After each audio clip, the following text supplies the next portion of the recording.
जय भीम, जय शिवराय, जय सेवालाल, जय बिरसा मुंडा, जय लहूजी.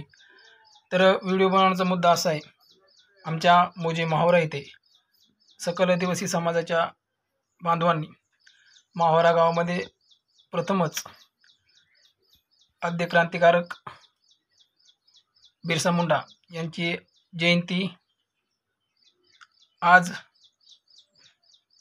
आयोजित केलेली आहे. तरी या जयंतीला माहोरा गावातील सर्व जाती धर्मातील व्यक्तींनी जास्तीत जास्त संख्येने उपस्थित राहावं. ही जयंती विठ्ठल रुक्माईच्या मंदिरापासून निघणार आहे. ठीक 11 वाजता माहोरा गावातील सर्व समाजातील नागरिकांनी विठ्ठल रुक्माईच्या मंदिरासमोर जास्तीत जास्त संख्येने उपस्थित राहून सहकार्य करावं. जय भीम, जय बिरसा.